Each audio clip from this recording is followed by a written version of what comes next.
26th day in the month of October 2017. And this is the 10th floor of the legendary Cocoa House. We are in the magnificent office of the Dawn Commission. Michael Olatunbosun is the name. The program is Talking Points, the agenda setting program.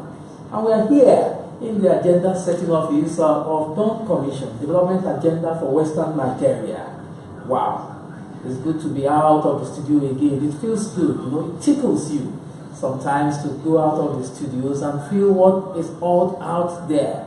Okay, so today we're going to be doing two things. We're concentrating on the Dawn Commission for some time on the program, and then we'll also look at what Dawn Commission can give to us, can offer Nigerians, and particularly the southwest of Nigeria, which is their area of concentration.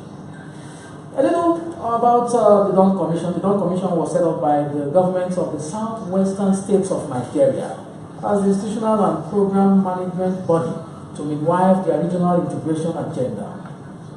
The Dawn Commission is basically a dedicated technocratic institution for the achievement of sustainable development in the southwest region of Nigeria. The Commission is fully empowered by the southwest state governments to ensure the development aspirations of the region. The mandate is to open the pathway of improvement in the well-being and quality of lives of the people of the region in the southwest of Nigeria. And here we are. When you talk about development, particularly sustainable development, it is key. In fact, is the mantra for this generation. How are we going to take this nation out of the doldrums? Or how are we going to take the southwest of Nigeria out of the blues? When you consider the fact that the oil that has been the mainstay of the nation is drying up, is it drying up or is going out of fashion? It happens that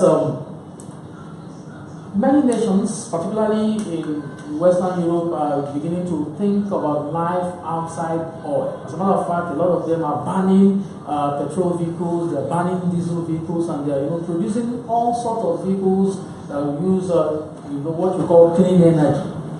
And Nigeria still prospects for oil in the Chad region, even in Sokoto and the rest of it. We're still looking for oil. It looks like we will need another kind of thinking, and which was why Dawn Commission was set up. So we will come to Dawn Commission in a moment. Once again, Michael Olatunbosun is the name. Let me bring my guest to the microphone immediately. I have with me here the Acting Director General, Dawn Commission. He is a human resource practitioner as well, Mr. Seye Oyeleye. Good afternoon and welcome to Talking Points. Good afternoon. Or maybe I should say thanks for hosting us. You're welcome. All right. Let's talk about Dawn Commission for some time. What precisely is the focus? I've talked about from the video I was able to garner from your website and be able to get this, but I'd like you to take us into Dawn Commission itself. Introduce us to Dawn Commission. Thank you very much. As you rightly said, it is the technocratic institution set up by the 6 states to midwife the integration process of the 6 states of Southwest Nigeria. When you're talking of the 6 states, you're talking of Lagos, Oyo, Osun, and Ekiti states. Those are the 6 states that comprise the old western region of Nigeria, which today some of you refer to as Southwest Nigeria, but here at the Commission we rightly refer to it as the western region of Nigeria. Our job is to make sure that the 6 states think, strategize, and work together. You will understand that previously it used to be a single region up until 1966, 67, when the states had been balkanized, and by 1992 divided into 6 parts. It was a gradual process anyway. But we realized that, yes, we'll be balkanized into 6 different states, but it shouldn't. We shouldn't allow artificial boundaries prevent development. And the 6 states, in their wisdom, felt that, and you mentioned it in your introduction, that the country is now approaching a state where oil will no longer sustain us. Let's start thinking on how we can develop the region even without oil.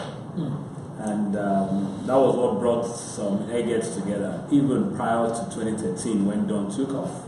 It was what brought them together to start thinking of where will Western Nigeria be, assuming we don't have oil tomorrow. That culminated in 2013, the setting up of Dawn Commission by the governments of the 6 states of Western Nigeria. And our job over the last 4 years is to cobble together relationship, making sure that the 6 states are thinking alike, thinking strategically to develop the western parts of Nigeria within Nigeria. I must stress that what we are doing here is not, we don't run a political organization, and neither do we have any secessionist agenda, because yes, it's true, we've been asked that questions at some point, that what are you trying to do? Ours is to make sure that we develop together, and thankfully to show that we're doing the right thing. Recently we had our brothers from the southeast spend the better part of 2 days with us trying to understand what we do here. So Dawn Commission is a development organization solely focusing on the 6 states of Western Nigeria. That's what we do. Interesting. Okay, development focusing on the 6 states of Western Nigeria, make them to think, to strategize, and work together. Okay, the program is still talking points. By the way, I need to tell you that you can catch a glimpse of what's going on in the house. Okay, I was going to say in the studio, but this is our studio for today. Okay, the Dawn Commission, 10th floor of the Cocoa House. Okay, as Cocoa House has so much history attached to it, we might come to it later, and you can catch a glimpse of what's going on if you just log on to Facebook, www.facebook.com, and you check out SplashFM. And you can listen live from wherever you are. Just go to our website, okay, www.splashfm1055.com, or you can download our SplashFM app for your Android phone or BlackBerry devices. Go to their respective stores and catch a glimpse of what we have there. I'd like to go to Prince Adetayo, Adeleke-Adedoyin. He's a senior analyst with Dawn Commission. Good afternoon and welcome, sir. Good afternoon. Okay, so I know that you are a senior analyst here, and you know the focus of this organization, non-political, is just to bring development to the fore of the 6 southwest, sorry about that. I was going to say southwest again, the western region. Okay. The question that I'd like to ask is, from 2013 to now, 4 years, the Dawn Commission has been, you know, spearheading development agenda for this region. A lot of us, yes, and I'm careful about the word skeptical. You know, a lot of us are skeptical about, you know, a non-political organization, you know, holding sway in the southwest of Nigeria to make these states, which are basically essentially political, to work together. How smooth has that been for Dawn Commission? Thank you very much. The primary intent behind Dawn Commission is to set up an institutional framework that looks beyond all forms of divisive tendencies, be it political, be it social, be it cultural, but rather one that will focus on regional solidarity. It is with this regional solidarity that will focus on regional solidarity. The primary idea is to have the competent states work together, focus on their area of competitiveness to fast-track growth in the western region of Nigeria. Like you said, it could be a tall order, you know, when you have different political actors with different ideologies and different platforms within the region, within the states of the region, working together. But because Dawn has remained non-partisan, because we have been development-centric in our operations, you know, and every development is development wherever you go. The man on the street does not care what political party is there. You know, what they care is you want food on the table, you want adequate health care, you want shelter, you want progress, you want to be able to do your own private business and succeed whatever you're doing. So development is fruitless. It doesn't wait for any political party.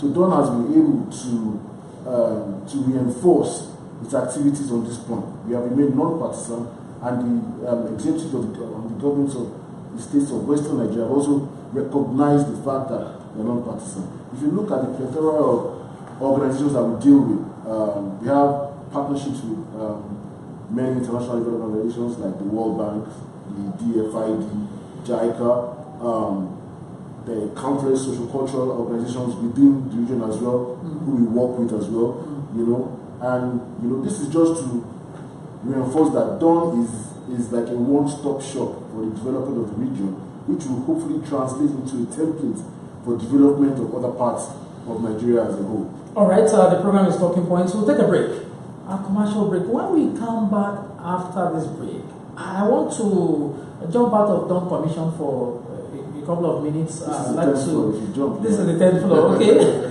I'll see if I can get a parachute to do that. And I'd like to take a look at the youth population in Africa and Nigeria, and I'd like to see if we can bring Dawn Commission's focus into play, considering the beautiful biometrics that surrounds us in Nigeria. After this commercial break, it's still Talking Points on SplashFM. I'll be back.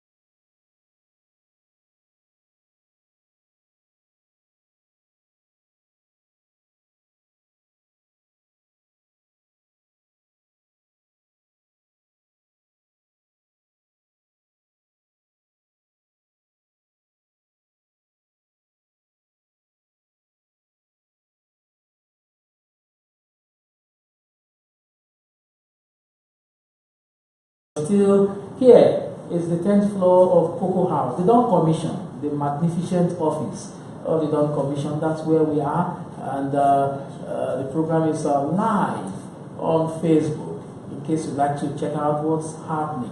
Okay, I said before we went on that momentary break, I said we'll talk about young people in Africa and Nigeria.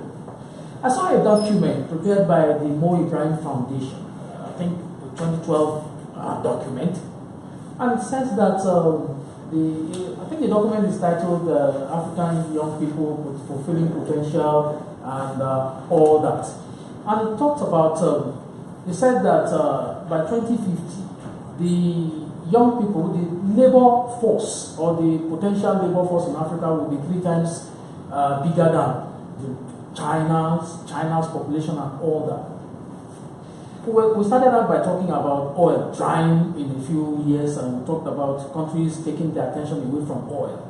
A lot of people have said that Nigeria has failed to harness the population of young people for productivity, for development, and all that. What do you think about this postulation, Mr. Seye Oyeleye, Acting Director General, Dawn Commission? Well, you have a point. You're not wrong. Thank you. We believe that the greatest strength Nigeria has is actually the human capital, which is the labor or the workforce in this country. We have a very young population. If I'm very right, about 60% or so is under 35.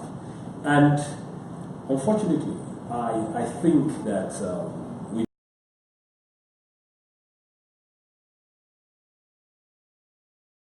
without making any adequate preparation for them. And I've argued in some forum that one of the reasons we have issues of terrorism or cultism in this country today is because we did not prepare for that workforce. So we have a large band of jobless, unemployable, as opposed to being unemployed. There's some that are unemployed as opposed to those who are unemployed. And we have that large band of youth roaming around our streets with no hope, just because we did not prepare for that group of people. They suddenly just descended on Nigeria. And I use the word suddenly. What they did suddenly descend. We knew that population was coming. But what did we do? I actually believe we failed that generation, particularly those who are 30 below. And you see, if you look at it critically, why do we have such a large band who are not doing anything? We can't go too far away from even our education. How did we train them? You understand my point? A lot of them went to school and came out with no skills. We have a large band of young men and women who can't even apply their hands to do anything. All they're looking for is white-collar jobs. And I'm not sure that any country, I've not seen that country that developed solely on white-collar jobs. I'll bring it down to basics. If you are building a house today, you have to go out of the country to neighboring countries to get artisans to work. Meanwhile, we have a large band of youth roaming around here. Because they don't have the skills. Not because the jobs are not there for them to do. But we didn't prepare for that. What we've been doing at Dawn in the last few years is to have a rethink of our education policy. Rethink our curriculum and focus more on technical and vocational education for these ones. So that by the time you are leaving secondary school and you are going into university, you already have a particular skill that you can boast of. And even if you're leaving university and you want to do a white-collar job, you already have a skill that even if there's no white-collar job tomorrow, you can feed them. Unfortunately, as I said, it's not something that will happen overnight because we've neglected it over the years. It's a gradual process. It has started. You find out that in some of our states in Western region, in Osun, state of Osun as an example, they're focusing more on technical education. In Oyo here, His Excellency Abiola Ajimobi commissioned the Technical University, the first of its kind in Nigeria. It shows that we are now focusing on technical education to make our youth employable. We just don't want to be churning out students going through university with no skills. But let them have something that they can give back. The moment you can use your hands, you won't go hungry. The reason, and I said today, that we're having all this Boko Haram here or kidnapping here and there is because we have a large band of youth who are now living a life of no hope. At this commission, we're working hand in gloves with our states to focus on what I call technical and vocational education. Now we're doing that. All right, still talking points on Splash FM. Commercial break, and we'll be back. Please don't go away.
Points on SplashFM here in the city of Ibadan. Don't forget we are the big deal radio station southwest of Nigeria.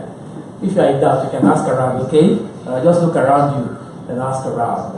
Still Michael Olatunbosun, Dawn Commission is playing host to SplashFM. I still have with me Mr. Seye Oyeleye, the acting Director General, Dawn Commission, and Prince Adetayo, Adeleke-Adedoyin, Senior Analyst. Dawn Commission. By the way, Dawn Commission is development agenda for Western Nigeria. Okay, let's talk some politics now. We've talked about young people and all that.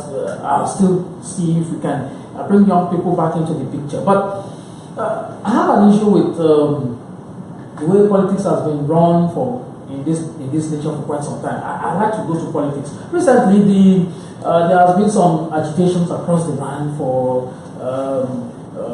We want our own nation. People are saying let's restructure. Some are even saying let's devolve power to states and the rest of it. I'd like to ask, sir, in this debate, where do you stand? Is it restructuring? Is it devolution of powers? What precisely is it? Because a lot of the proponents of devolution and restructuring and all that, they seem to have a problem with defining the terms. Yeah, well, thank you. You said it, defining the terms. Unfortunately, again in Nigeria, we tend to follow the fad. Suddenly, restructuring became the fad. And if you put 10 people in a room, it's likely you get 10 different definitions of what restructuring should be. We organized a lecture here at Dawn Commission on the 10th of August for some media people across the country, and they all came here. A lecture given by, lecture given by Professor Fawali, who came to lecture us on what we mean by restructuring, regionalism, devolution of powers. You see, where do I stand when you're talking of, this is not Dawn Commission speaking here, this is Seye Oyeleye.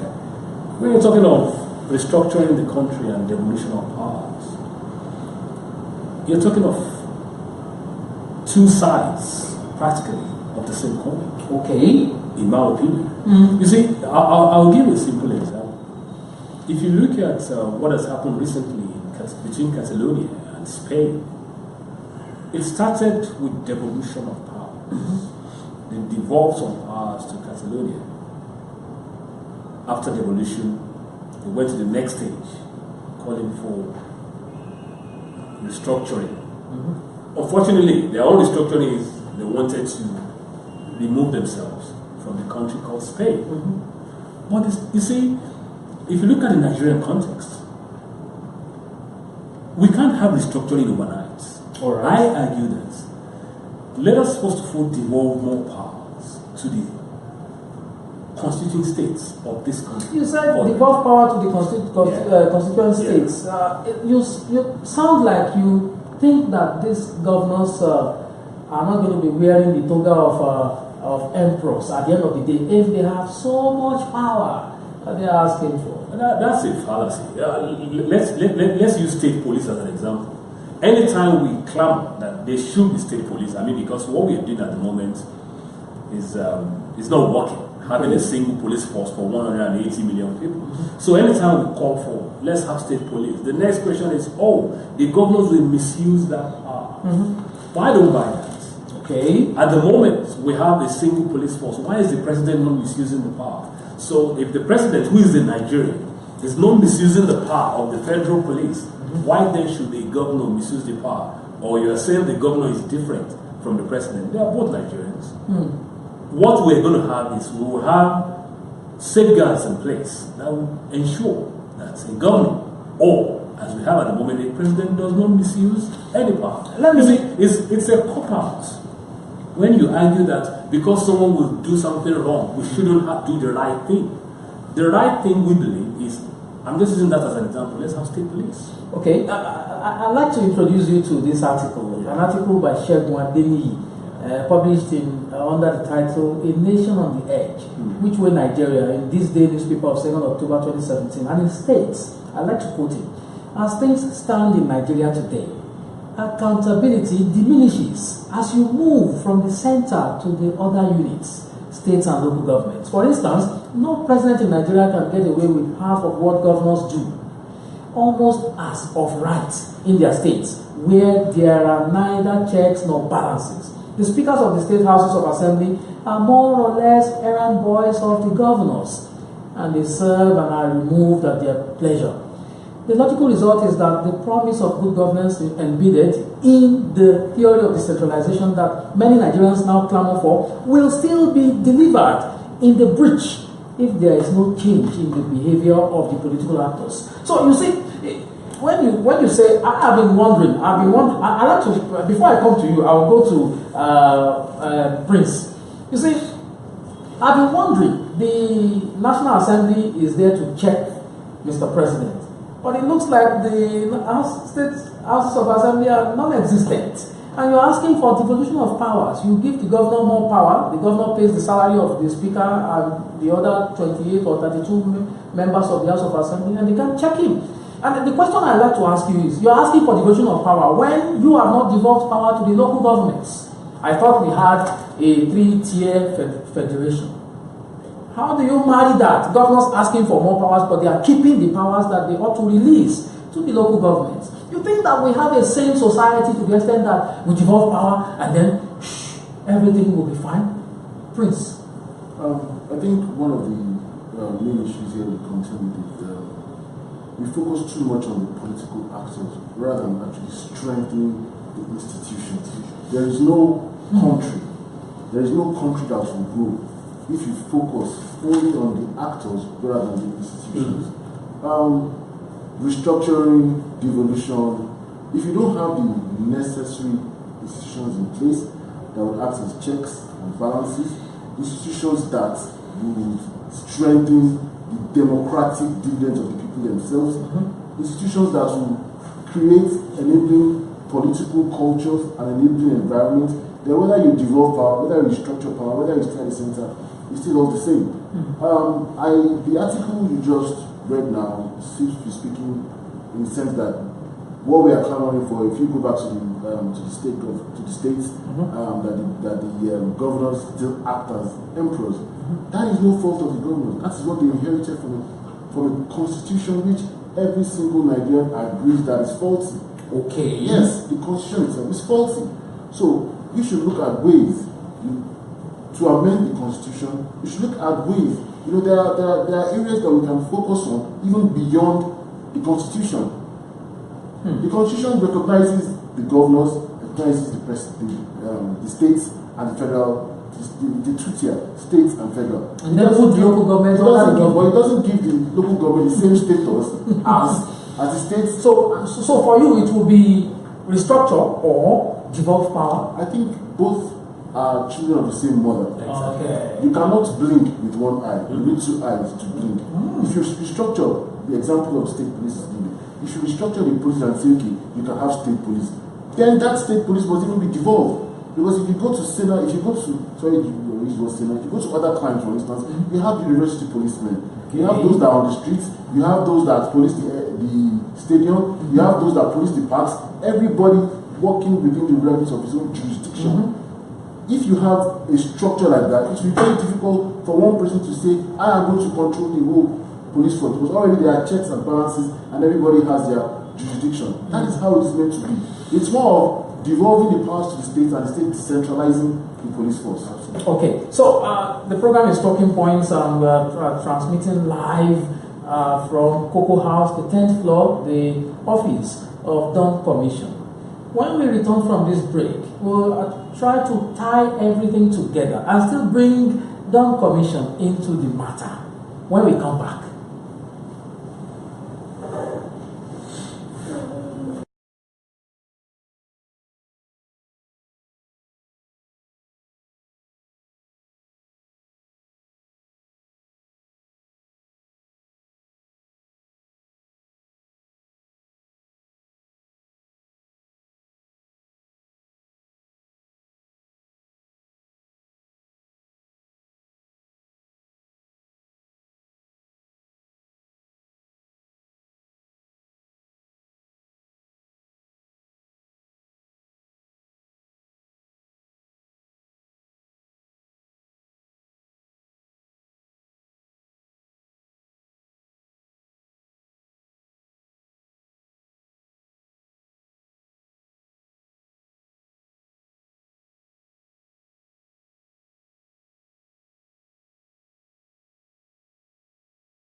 XYZ from the federal allocation, and this your IGR, and this the debt. So that means you are not sustainable. It is not 1 + 1 bringing 2. I told you again that if some of the states, if you look at the states in the southwest region or in western Nigeria, they've taken their IGR from probably ground zero to a very high level. A state like Ogun, as an example, prior to 2011, I think Ogun was generating about 700, 800 million yearly and monthly as IGR. Today, Ogun oscillates between 7 and 9 billion monthly. Now, are you going to tell me that state, even if it's a mass debt, is not sustainable? Ditto Osun. People will say, oh, Osun is indebted. The state of Osun. I'm not here to speak to defend states. I'm only trying to tell you that Osun, the state of Osun, put their so-called debts on infrastructure. Like an airport? Well, I'm not going to get involved in that. A state that invests in infrastructure is a forward-looking state. That infrastructure, look at what they're spending on their schools as an example, on roads. It's going to be there for generations to come. Debt will be paid. Some of the biggest indebted nations are the states that we call advanced countries in the world. The US and China. As long as that's why if you look at what the federal government is also doing presently, borrowing for infrastructure. It's only when you borrow for your recurrent expenditure that you are in trouble.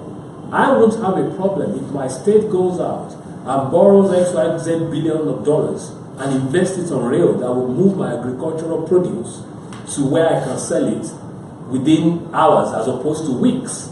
That is what borrowing should be focused on. And I think we know here that a lot of our states are borrowing now to focus it on infrastructure. So we shouldn't be despondent and be saying that, oh, because we borrowed, it's a bad thing. Maybe it's the culture we have in Africa now. We think debt is bad. Debt is not usually bad as long as it's focused debt. Debt that is used for developmental purposes. So I want us to be reticent before we just jump into, oh, we've read that statistics. Statistics can be interpreted anyhow or anyway. Okay, I like the way you concluded. So you are appealing to ambiguity of statistics. Okay, yes. I think it's quite alarmist to limit how you measure sustainability to just allocation, IGR, and your debt profile. Because there's no other thing. There are so many other things. For instance, when Lagos State was not getting allocations from federal government, nobody said Lagos State was not sustainable because one component was missing. He still had the IGR and he was still in debt. In that light, you can't talk about these other states. Assume that, or your state now, where we are now, assume that there is an issue between the governor and the president or some powerful people, at the center, and then they would hold the allocation of your state for 3 months. Oof. It is because of all. You don't think so? It is because of all these variables. It's because of all these variables, all these components that border on sustainability that you have an institution like Dawn Commission. So Dawn Commission has been created as a vehicle, to help the states and this region look inwards, into how they can develop competitiveness without focusing on how successful have you been? Can you show us results? Can you show us results of? Okay, let's look at things that are going on and tell us this was conceived by Dawn Commission and the states have latched onto it.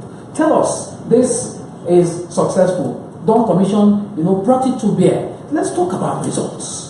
Thank you very much. There are a lot of things that are doing at the commission at the moment. Cocoa, for instance, this is an area that used to be the mainstay of the regional economy for a number of years. And this building was built from proceeds. The first thing that comes to your mind is cocoa. Dawn Commission, the states of the region, and the central bank, they've been working together to unlock opportunities in cocoa. You will hear in the next couple of weeks some of the interventions, body on funds, grants that will be coming to the region. Farmers in the region, young farmers in the region especially. See, progress need not be hasty in process. We like the hypodermic approach to things. It's good. It's not good. It is not sustainable. That's the problem we have. It's not